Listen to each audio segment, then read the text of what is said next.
پنجاب کے شہر ملتان میں ایئر یونیورسٹی ملتان کیمپس میں شعبہ تعلیم کے تحت اجتماعی میلاد کا انعقاد کیا گیا، جس میں یونیورسٹی کے ڈائریکٹر، فیکلٹی ممبران، اسٹوڈنٹس اور دیگر اسلامی بھائیوں نے شرکت کی۔ اس موقع پر شعبہ تعلیم کے اسلامی بھائی بھی موجود تھے۔ رکن شورا حاجی محمد سلیم اتاری نے سیرت النبی صلی اللہ علیہ وآلہ وسلم کے موضوع پر گفتگو کی اور شرکاء کو بھی دینی تعلیم حاصل کرنے، نیک اعمال کرنے اور دعوت اسلامی کے دینی ماحول سے وابستہ ہونے کی ترغیب دلائی۔ بیان سے قبل رکن شورا حاجی محمد سلیم اتاری نے یونیورسٹی ڈائریکٹر اور دیگر اسلامی بھائیوں سے ان کے دفتر میں ملاقات کی اور انہیں دعوت اسلامی کے عالمی سطح پر ہونے والے دینی و فلاحی کاموں کے حوالے سے بتایا اور مدنی مرکز فیضان مدینہ کا وزٹ کرنے کی دعوت بھی دی۔ یونیورسٹی ڈائریکٹر نے اپنی نیک خواہشات کا اظہار کرتے ہوئے مدنی خبروں کو اپنے تاثرات بھی دیے۔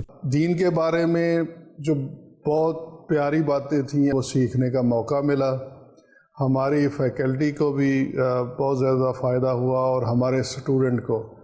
میں یہ سمجھتا ہوں کہ آج کی کل کی جو نوجوان نسل ہے اس کو سیرت النبی صلی اللہ علیہ وسلم کے بارے میں بتانے کی بہت ضرورت ہے۔